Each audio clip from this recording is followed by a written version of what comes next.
Hello friends, welcome back. आज के इस एनालिसिस वीडियो में हम लोग बात करने वाले हैं सोलारा एक्टिव फार्मा शेयर के ऊपर।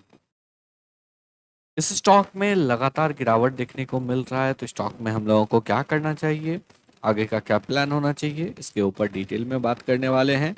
वीडियो को आराम से लास्ट तक देखिएगा, जिससे कि आपको भी सभी पॉइंट्स अच्छे से क्लियर हो जाए। तो चलिए एनालिसिस को स्टार्ट करते हैं। अगर हम लोग बात करेंगे सोलारा एक्टिव फार्मा के शेयर में आज 5% का एक जबरदस्त गिरावट देखने को मिला। यहाँ पे अगर हम लोग बात करेंगे, लास्ट 1 मंथ में स्टॉक 16% करेक्ट हो चुका है। और लास्ट 1 ईयर की अगर बात करेंगे तो स्टॉक जो है अभी ओनली 11% के गेन के साथ ट्रेड कर रहा है, अपने सभी गेन को ऑलमोस्ट गिव अप कर चुका है। तो आखिर क्यों गिरावट हो रहा है, तो चलिए बात करते हैं सबसे पहले कंपनी के फंडामेंटल्स के ऊपर। यहाँ पे अगर हम लोग आएंगे तो एक स्मॉल कैप कंपनी है 1972 करोड़ का। अब सबसे पहले इस बात को समझते हैं, जो ये कंपनी है क्या। तो ये कंपनी जो है डीमर्ज हुआ था एपीआई बिजनेस के लिए, किससे, स्ट्राइड ससून से, जो कि आपको स्ट्राइड फार्मा साइंस से जो है। और उसके बाद जो है ये आपको एपीआई बिजनेस को एक्वायर किया सिक्वेंट साइंटिफिक से। और ये पूरा का पूरा एक आपको एपीआई कंपनी ही है। अगर हम लोग यहाँ पे बात करेंगे तो ये जो है manufacturing, production, processing, formulating, sale, export, import सभी में है। तो एक स्मॉल कैप कंपनी है विद मार्केट कैप 1972 करोड़। लेकिन कंपनी का return on capital employed negative है, ये पैरामीटर आपको सही नहीं है। रिटर्न ऑन इक्विटी 33.5% नेगेटिव है, ये भी सही नहीं है। रिटर्न ऑन इन्वेस्टेड कैपिटल 9.44%, ये भी सही नहीं है। और यहाँ पे अगर हम बात करेंगे, डेट टू इक्विटी है 0.77 का। पी यहाँ पे आपको दिख नहीं रहा है क्योंकि कंपनी है लॉस मेकिंग। और कंपनी का नेटवर्थ है 1086 करोड़ का। तो अगर हम लोग फर्स्ट ग्लैंस में देखेंगे तो कंपनी अट्रैक्टिव नहीं लग रहा है। चलिए आगे बढ़ते हैं, आगे बात करते हैं कंपनी के क्वार्टरली रिजल्ट के ऊपर। अगर हम लोग यहाँ पे बात करेंगे, कंपनी का क्वार्टर 300 करोड़ का सेल कंपनी ने किया। एक अच्छा ग्रोथ यहाँ पे तकरीबन अगर हम लोग बात करेंगे तो 45% का ग्रोथ हम लोगों को ईयर ऑन ईयर बेसिस पे देखने को मिल रहा है। सबसे इंपॉर्टेंट, जहां पे 76% का negative operating profit margin company ने पोस्ट किया था, वहां पे 19.21% का कंपनी ने यहाँ पे ऑपरेटिंग प्रॉफिट मार्जिन पोस्ट किया। और ये अगर देखेंगे 19.21% जो है प्रीवियस 12 क्वार्टर में सबसे हाईएस्ट है। यानी कि यहाँ पे कंपनी के फंडामेंटल्स में ग्रोथ दिख रहा है। 161 करोड़ का जो लॉस था EBITDA बेसिस पे, वो 57 करोड़ के प्रॉफिट में कन्वर्ट हो चुका है। और यहाँ पे ओवरऑल कंपनी ने 8.09 करोड़ का नेट प्रॉफिट पोस्ट किया है। तो कंपनी जो है यहाँ पे आपको एक स्ट्रॉन्ग ऑपरेटिंग प्रॉफिट मार्जिन के साथ यहाँ पे कामकाज किया है। ईयर ऑन ईयर बेसिस पे अगर देखेंगे तो ईयर ऑन ईयर बेसिस पे सेल्स में हम लोगों को अभी तक बहुत ज़्यादा ग्रोथ देखने को मिल नहीं रहा है। यहाँ पे मार्जिन लगातार कॉन्ट्रैक्ट कर रहा था, ये मार्जिन वापस से एक्सपेंड होना स्टार्ट हो चुका है। प्रीवियस 3 ईयर से लगातार लॉस कर रहा था, अभी यहाँ पे अगर देखेंगे तो अभी भी लास्ट 4 क्वार्टर के बेसिस पे ये लॉस में ही है।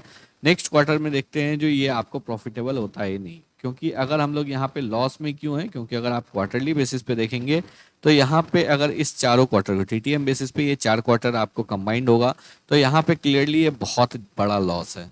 और उसके कंपेरिजन में उतना बड़ा प्रॉफिट है नहीं, इस वजह से आपको टीटीएम बेसिस पे भी कंपनी लॉस में दिख रहा है।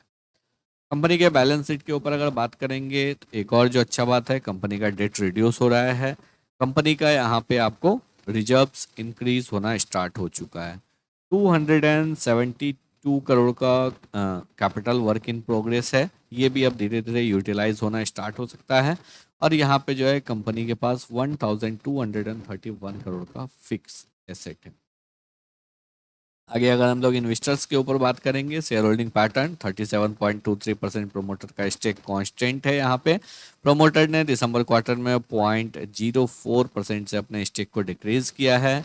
यहाँ पे जो है 0.4% से एफआई का स्टेक इंक्रीज हुआ है। और डीआई का स्टेक डिक्रीज किया है।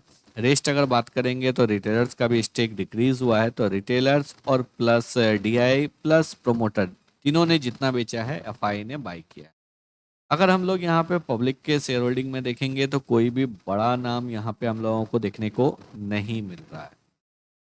कुछ ओवरऑल अगर फंडामेंटल्स की बात करेंगे तो फंडामेंटल इम्प्रूव होना स्टार्ट हुआ है, प्रीवियस 3 क्वार्टर्स में जो है इम्प्रूव होना स्टार्ट हुआ है। नेक्स्ट क्वार्टर में अगर कंटिन्यू रहता है तो डेफिनेटली यहाँ पे एक अच्छा हम लोगों को री रेटिंग देखने को मिल सकता है। चलिए बात करते हैं अब कंपनी के टेक्निकल्स के ऊपर। यहाँ पे अगर हम लोग टेक्निकल्स के ऊपर बात करेंगे तो क्लियरली स्टॉक में 73% का करेक्शन देखने को मिल चुका है स्टॉप से। यहाँ पे एक पहले लेग में रैली हुआ, फॉल किया, उसके बाद यहाँ पे एक अच्छा बेस किया, ब्रेकआउट किया, वापस से इस लेवल को यहाँ पे रीटेस्ट कर रहा है। अभी क्या करना चाहिए, देखिए यहाँ पे अगर हम लोग देखेंगे तो क्लियरली जो है इस ब्रेकआउट लेवल को रीटेस्ट करता हुआ दिख रहा है। यहाँ पे जो ये ब्रेकआउट लेवल है इसको रीटेस्ट करता हुआ दिख रहा है। चलिए अब अगर हम लोग वीकली बेसिस पे बात करेंगे, कल वीकली और मंथली दोनों ही कैंडल का वो यहाँ पे जो है क्लोज होने वाला है। तो यहाँ पे अगर आप देखेंगे तो एक अच्छा ब्रेकआउट कैंडल हुआ था, उसके बाद रीटेस्ट किया, वापस से बाउंस किया, अगेन जो है एक अच्छा रैली यहाँ पे देखने को मिला, तकरीबन जो है 60-70% का रैली यहाँ पे देखने को मिला। अभी वापस से इस लेवल को रीटेस्ट कर रहा है, तो यहाँ पे एक trend line, steep trend line है। तो स्टीप ट्रेंड लाइन को कंसिडर न करते हुए हम लोग यहाँ पे थोड़ा सा वेट करेंगे। अगर इस सपोर्ट जोन को ये स्टॉक रेस्पेक्ट करता है, यहाँ पे थोड़ा सा कंसोलिडेट होता है, एक अच्छा जो है बेस बनाता है, जैसा कि बेस यहाँ पे बनने को मिला, देखने को मिला, इतना ज़्यादा कंसोलिडेशन नहीं बट कम से कम यहाँ पे 1-2 मंथ का कंसोलिडेशन होना चाहिए। उसके बाद ब्रेकआउट हो और साथ ही साथ क्वार्टरली रिजल्ट, Q4 का जो रिजल्ट हो वो भी इनकरेजिंग हो, तो फिर एक बेस मिल जाएगा। जो अगर प्रीवियस 4 क्वार्टर से अच्छा रिजल्ट आ रहा है तो आगे हम लोग एक्सपेक्ट कर सकते हैं जो और एक अच्छा रिजल्ट आएगा, तो यहाँ पे जो है हम लोगों को एक अच्छा तेजी इस स्टॉक में देखने को मिल सकता है। तो अगर आपके पास है तो आप यहाँ पे होल्ड कर सकते हैं, फ्रेश बाइंग के लिए आपको थोड़ा सा वेट करना चाहिए।